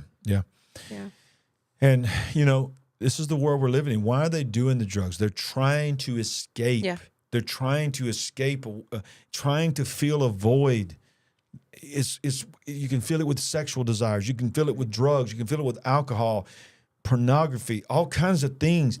This world is trying to fill a God-shaped hole. Yes. And it will never be filled. Sometimes people just want to tune out for a little while from the stress, from the depression of their life, because they just can't deal with the fact that life has become so hard. And like you said, also just fill the God-shaped hole. And then you have Elon Musk. Oh, yes, our champion. Elon Musk. One day he's the freedom champion. The next day he's working for the Antichrist. It's like you don't know what to do with this dude. Okay, I say it all the time. I don't trust him as far as I can throw him. No, you should and I not. can't throw him. Yeah. So Elon is, came on with Twitter, and people just got so excited about Elon. He's the free speech guru and all this kind of stuff. But they forgot about he's also was the co-creator of ChatGPT, That's right. AI, that got out of hand. He did back out of it, but he was the money that funded it and takes pride. He'll even say in the interviews, there's no such thing as AI in this modern world without me. And then there is this little other company that nobody really talks about that much called Neuralink. Now, we've covered it in depth on this show. Neuralink is... This is his answer. This is his answer. In fact, it's almost like a savior complex that he has because our Savior, Lord and Savior Jesus Christ, he healed the lame. Yes. He opened blinded eyes. And the video when he displayed what Neuralink can do, which is a brain chip that is put in the back of your actual brain. When he was displaying what it could do, he demonstrated it on a pig, on a treadmill, where he just said, now watch this, I'm going to make pick up his leg. And he hit something on the computer, and all of a sudden that pig just lifted his leg up and started dangling his leg. And he was saying, we're going to use this to solve paralysis. We're going to use this to heal, basically, the lame. And then he said, Sandy, I don't know if you remember, he showed a robot that was going to be a human. This was a display what was going to be on a human, where they were going to drill into the top of the head and mount a camera on the top of the head that's tied to the Neuralink for blind people, so that they would be able to find the place on your brain that processes sight and take that camera and almost like a cyclops, basically, in the front of your head. And as you turned your head, you're still blind in your eyes, but the camera would send the link to the Neuralink and would cure blindness. So break down in a few words how you would describe how he's going to counter AI. How he's going to counter AI? Yeah. He says he's making his own AI. That's what he says. He says you can't stop AI, you just need good AI. So he's going to create good AI. Okay. Is he trying to stop AI by meshing us? Oh, yeah. That's what he's trying to do. That's what he's trying to do. That's his idea. Yes. We're just all going to become part of some kind of Borg in a counter move to AI. And I'm sorry. But the good news is, Sandy, the FDA would never approve that. Oh. The FDA, that's too dangerous. That doesn't stand a chance, right? Well, just this week, the FDA in the United States of America officially approved Elon Musk's Neuralink. Was that on our anniversary? I think it was. I think it was. Neuralink for human trials. By the way, happy anniversary. Thank you, darling. Happy anniversary, baby. I got you on my mind. 34 years, y'all. We got married when we was like 10 and 8. Yeah. 34 years ago. We had to finish raising each other. It was not easy. Anyway. Yesterday, Elon Musk, owner of the brain implant company. How about that? You just know, well, wait, what do you do for a living? Well, I own a brain implant company. Yeah. Announced that his brain chip has now officially received the Food and Drug Administration's approval to start performing human trials. He's been working on pigs. He's been working on monkeys. And I got a feeling he's probably been working on humans too, but this is just the official rollout. Musk announced proudly on Twitter, go figure, he owns Twitter, quote, "We are excited to share that we have received the FDA's approval to launch our first in-human clinical study. This is a result of an incredible work by the Neuralink team in close collaboration with the FDA and represents an important first step that will one day allow our technology to help many people. Recruitment is not yet open for our clinical trial. We'll announce more information on this soon." In other words, I know you guys are lined up ready for us to stick this thing in your brain. Hold up. Waiting list is coming. Sandy, your thoughts? Oh, wow. Sadly, there will be more people than they can even accommodate. Yes, absolutely. Oh my goodness. Oh, they'll be lined up for it because it's if you don't believe in God, and I'm not saying that the people that would line up don't believe in God, but I'm just saying that more than likely, if you don't believe in God and you quote unquote only think everything goes through science and there's no such thing as God, well, you still want your family member to walk that's in a wheelchair. Sure. Well, this guy's giving you the opportunity to make the lame walk, is what he's saying. Come on, though. If it was all as pure as that, these are folks that want to get upgrades. Yeah. Come on. How many of them want to run faster? Think about what she's saying, y'all. How many of them want to be able to lift more weight and all this kind of stuff? So, yes, if it was just as pure as that's one thing. Yeah. But that's not what this is going to end up being about. No, that's not what this is about. That's not what this is about. And let's just read what he said. He's floated these FDA approvals for years, but only officially filed for it in 2022, but was denied. And then, of course, he got approved by this. But here's what the sources said. The FDA has pointed out several concerns to Neuralink that needed to be addressed before sanctioning human trials. Reuters wrote, adding, quote, they include the device's battery as well as safety issues surrounding its wires and protection of brain tissue. Neuralink is a brain-computer interface module that deciphers brain waves and transforms them into commands for external technology. So I wonder how much more technology is going to be required to do all these other things that that individuals are going to want to be able to do outside of just giving sight to the blind and what was mentioned in this article.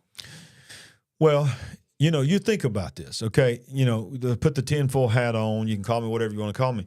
But if I've got a Neuralink in the back of my head, in my brain, and I'm now tied, basically, I become a transhuman. Is what this is, right? Transhumanism. It's all about transhumanism. That's the term for it. H2, human 2.0. Upgrade, the upgrade. Yep.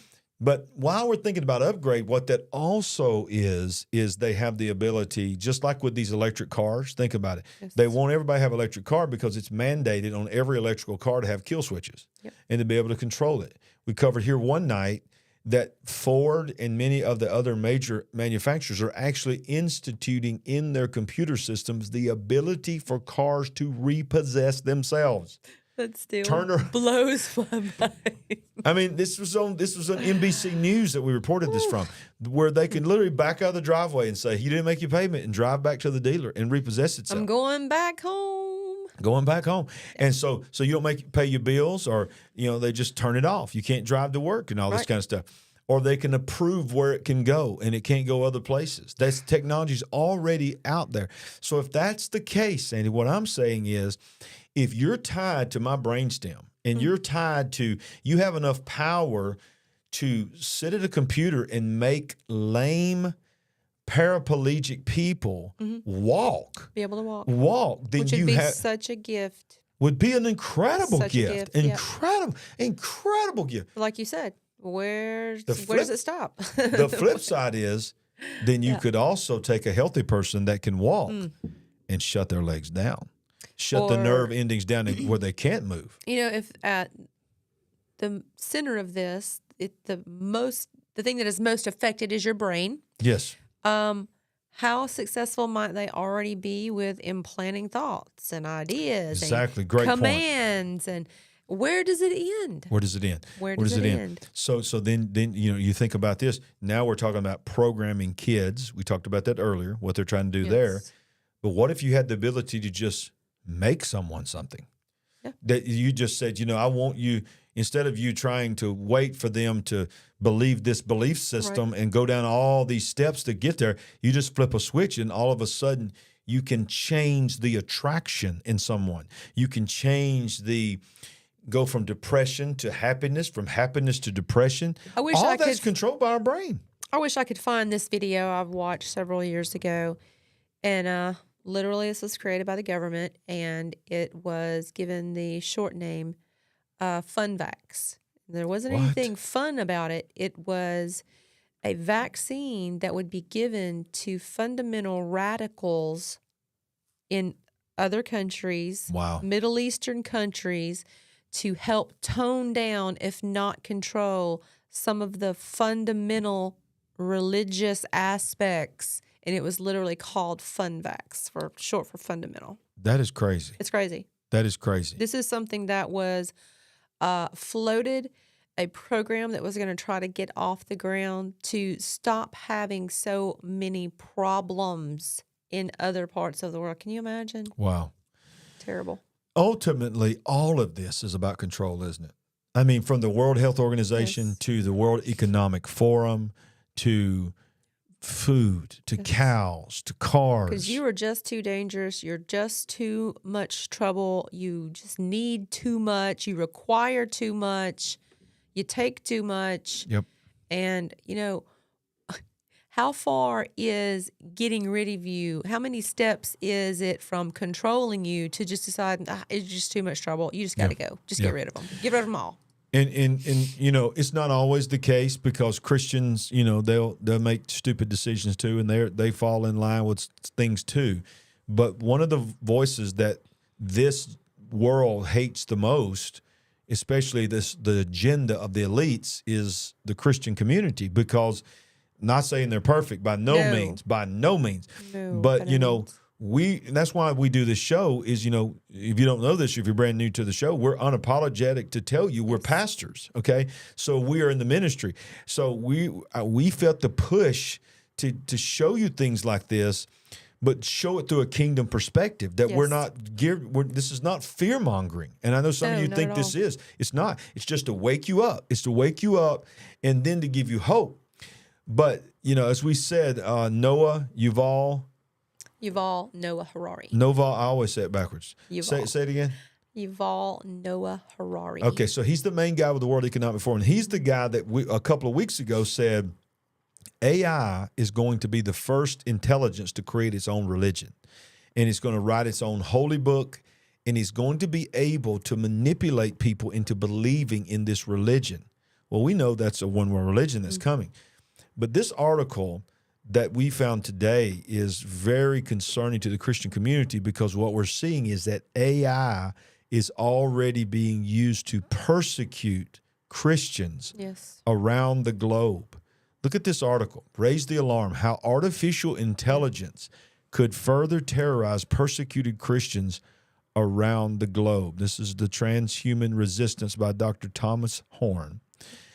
As calls to take a cautionary approach to artificial intelligence continue to percolate, a persecution watchdog is sounding the alarm on how the emerging technology could harm oppressed Christians. David Kerry, president and CEO of Global Christian Relief, an organization devoted to uncovering Christian persecution and advocating for believers around the globe, spoke to CBN's FaithWire about the concerning ways repressive regimes, terrorists, and others might utilize this technology. The example that pops out is a clear and present danger is China and their use of artificial intelligence to monitor the movement of population. They have a social scoring system which tracks church attendance and can prohibit children under the age of 18 from going to church, or it can prohibit it, would certainly punish you in your social score. That is what is happening with AI. So what this article is talking about is in China and other places like that, it's so AI-centric. Everywhere you go, your face is being tracked and all this. So many times. You have a social scoring system. So it's against the law to take someone under the age of 18 to church anyway, even a church-sanctioned church. But if you're an adult and you go to a communist-sanctioned church, you can only imagine what kind of those churches are, really. You have to check in. Your app, your face has to recognize, and it goes against your score to go to church. And they use this scorecard to threaten you with being able to get a passport, get a flight, take the public transportation, rent an apartment, and so on and so on and so on. Just dangling it over your head, threatening you. Yeah. Be a good citizen, or you might not get to fill in the blank. Yep. Yeah. Well, and you think about countries like America, like Europe, and different places that consider themselves to be free countries, not communist countries, free countries. You think, well, yeah, but we're not like that. But I know we're not on that level yet. But let's not forget, one of the first things that was labeled non-essential during the lockdowns Exactly. was the gathering of people to worship. How quickly we forget that. Yeah. We don't talk about that enough. No, we don't. The bar. I mean, not the bars, but the ABC stores, the package stores, were essential. Yep. They were left open. They were never closed, but the churches were closed. Think about this. The stores and the industry that goes along with it, right? Exactly. Yeah, you're right. I believe some of the strip clubs. Yes, exactly. I know That's what I'm you're getting thinking. at. Yeah. The strip clubs remained open. You know why they said this? You probably don't remember this, but this was asked of certain politicians. Why are the churches closed? And not the bars, but the alcohol, the package stores are staying open. The grocery stores are staying open. All of these other places are staying open, but the churches cannot worship. This is what they said. I couldn't believe they even said this with their mouth. Several politicians said, if we close the alcohol stores, people will die and commit suicide because they will be so depressed. This is what's helping them get through this. Well, what about God? Exactly. Can't God help you get through stuff? I mean, my God, the package store calls their products spirits. Exactly. And they always want to talk about faith. Their faith got them through. We need faith to believe, except during the... Wham, wham. We cannot make any sense of this. It's crazy. Well, Sandy. Yeah. 34 years ago, probably 35 years ago, because we were married 34. Roughly about 35 years ago, you were this sweet little innocent girl that came straight out of high school and agreed to marry me.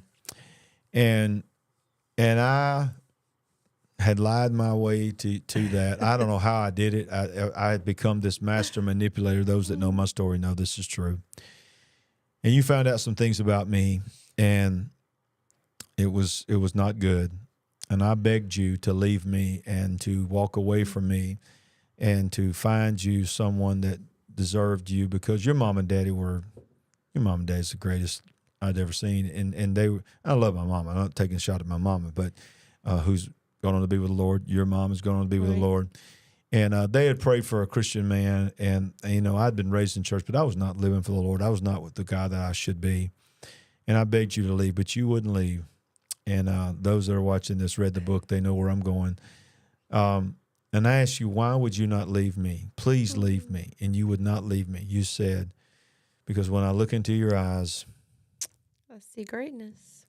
In you. It's true. Got to say the 5 words. I see greatness in you. That's it. That's right. It was true then. It's still true today. And tell them why I'm saying that. Because it is time, ladies and gentlemen, for yes. Yeah, we're going to show you, because those 5 words is the name of our book. Yep. I see greatness in you. This is the cover. It's finally going to be here. It's finally going to be here. Finally. It's releasing on July 1st in hardcover and paperback. It typically would come out in hardcover, and it may end up just coming out in hardcover. I don't know what at this point. But right now, you can pre-order the paperback edition only. And what you can do is you can go to LarryRagland.tv or LarryRagland.com, either one. This is actually what LarryRagland.tv looks like. LarryRagland.tv takes you right to the latest videos that we've done on our YouTube channel. You can see the pre-order link. You can see a copy of the cover of the book. And you can also watch this. And I think we need to watch a little bit of this, because if you haven't seen this. Yes. Oh, my goodness. Miss Edie Hand. The team did such a great job on this. And we love Miss Edie Hand. If you're watching and you get to watch this on replay or whatever, this is a woman of God that came into our life and helped us put together what is known as a sizzle reel to promote the book. But these are actors that was hired to act out a few portions of our life. And I just feel like that it's to set up the book, it would be great. You can always go back to LarryRagland.tv to watch it, but let's watch it together right now. Let's see if I can.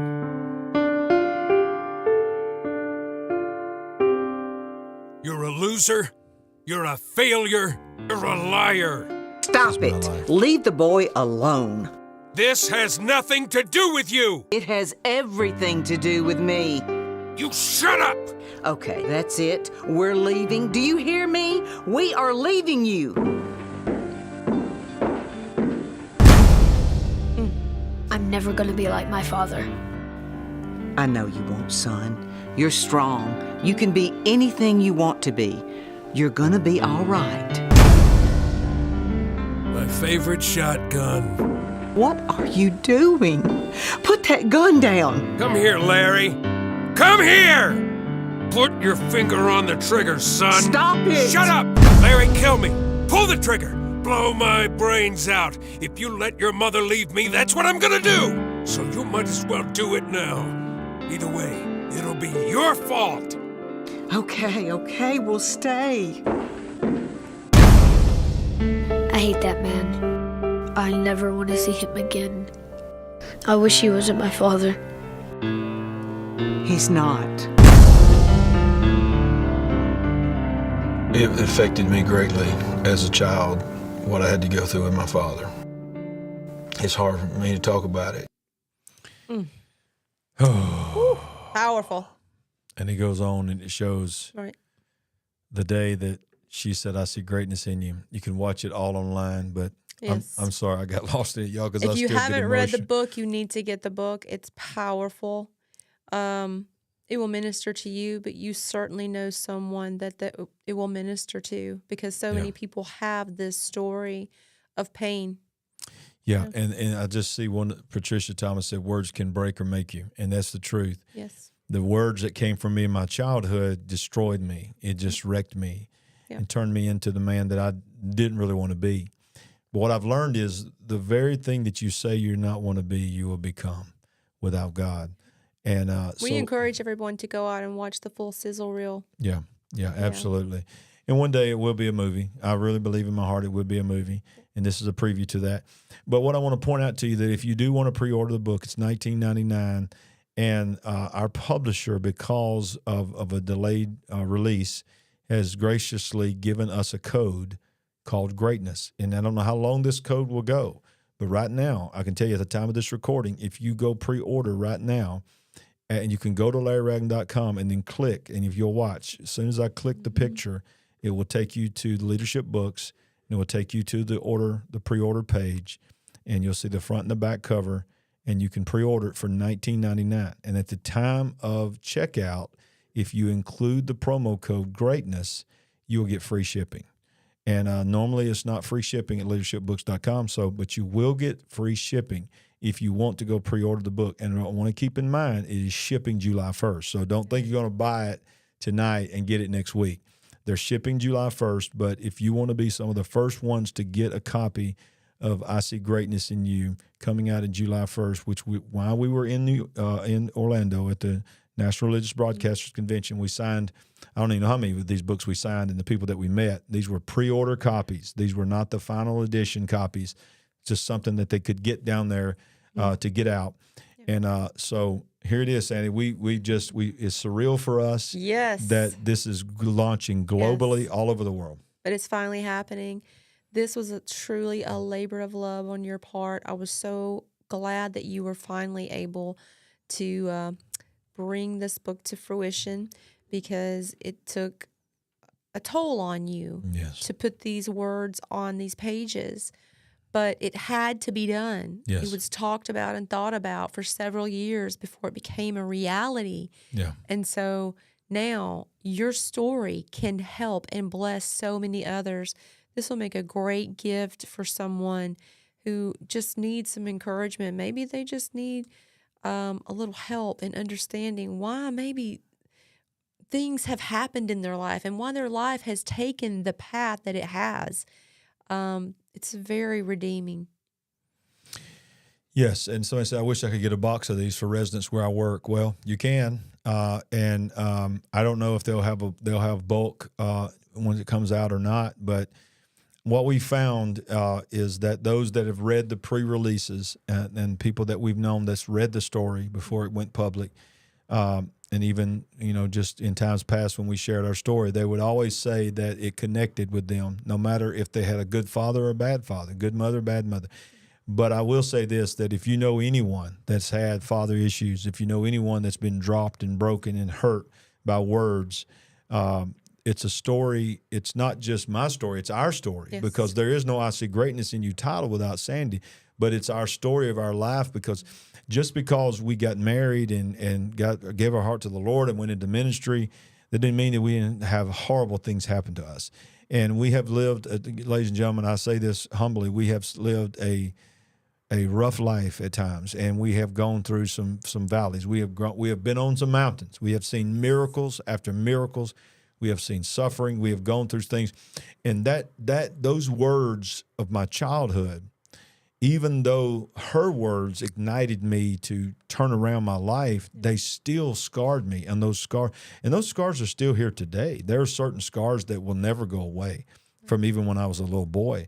But the DNA of greatness is within you. It is. And that's what I want you to know about this book, and why I want to get it in you is because when I wear my shirt or somebody sees the book, they automatically think that that's some kind of self-help thing. They're like, is this one of them positive thinking books? I see greatness in you. Go live your best life. No, it's when they really understand that the tagline is one man's story, everyone's journey. Yes. Is that we want this book to help break that cycle. Yes. And to show you that because you were created in the image of God, greatness is within That's you. right. And I'll say one other thing, Sandy, about that is 2 ways people will try to find the greatness that's within them.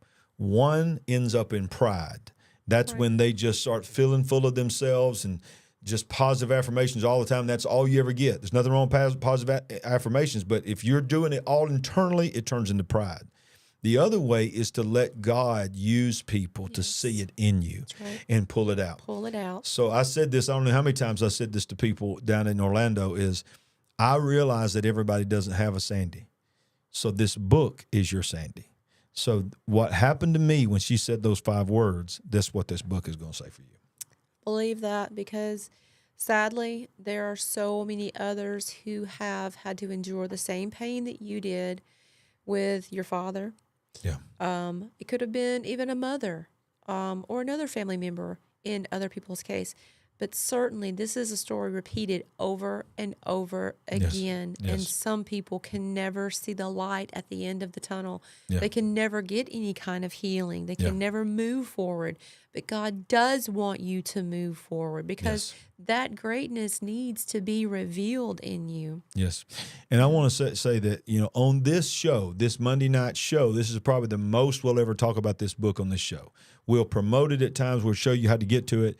We will do a separate show, and I'll do a separate show as well. We'll talk in depth about our story when the book comes out. We'll have corresponding videos to go with it. But we come straight out of NRB, and we're like, we can't wait to get to our Big Picture family on Monday night and tell them that the order line is finally open if you're interested. And while we're talking about this, I want to give a shout out to our great friends, Delane and Michelle McCurry, who were there with us, helping us at the NRB. Yes. And we got to spend a little time with them, and I'm thankful for that. But they have been driving on their way back for hours and hours today from Orlando. And they handed out a bunch of cards. They helped us tremendously. Yes, I hope that they've made it home, and I just want to say thank you, and we love you guys so much. Yes, we do. And we love y'all. We love the Big Picture family. That, the show must go on, y'all. Monday night, I'm down there at the NRB and been working all day long, doing things all day long, and I had to get back to the hotel room and get on here and do this show. Why? Because I need to see you as much as you need to see me. Yes. Probably even more on my end. And when the live chat just always blesses us and gives us life. The comments, if you're watching this on replay, comment. Please. How many likes we got right now? Oh, we're over 100. Let's get 110 before we go off. If you hadn't smashed that like button, let's get up to 110 before we go. You can do it, guys. We can do this. So don't forget, though, when you go to order the book, use the code GREATNESS at the promo code GREATNESS, and you'll get free shipping. And it will ship on July 1st. Any closing thoughts, Sandy, that you'd like to say to our Big Picture family now that we're back home? We are back home. I'm glad to be back home. It was a great trip. Thankful for that. Great anniversary. Yep. But it's time to just get busy. Yep. There's things to be done for the kingdom. And I want to remind everybody, every Wednesday night at 7 p.m. and this coming Wednesday night, if you're watching this live or even on replay, every Wednesday night at 7 p.m., I go verse by verse. And right now I'm in the book of Revelation. We would love for you to join us. We will be back here Monday night, 7 p.m. Central Time, each and every week for the breaking news, where we cover things. Thank you to our partners that have clicked that join button. If you want to become a partner tonight, all it's $5 a month. It's just a way of you sowing into our ministry. Click that join button that's down below. Thank you so much, partners. Thank you. And if you don't follow me on Rumble, many are watching me on Rumble right now. To all my Rumble viewers, we appreciate you. Comment down below if you're watching on Rumble and let us know what you thought about the program. If you don't follow us on Rumble, go to rumble.com/user/Larry Ragland. We would greatly appreciate that. And as we get ready to go, believe it or not, we almost got up to 2 hours again. Oh, my goodness. 1 hour and 55 minutes. And we're 2 likes, one like away from getting to 110. 1 like away from getting to 110. Who's it going to be? Who's it going to be? Well, before we go, we want to remind you that no matter where, if we're in Orlando, Birmingham, wherever in the world, if it's Monday night, Wednesday night, breaking news, it doesn't matter. We ain't woke, but we are certainly awake. God bless. Good night. Big Picture Love you family. all. Love you.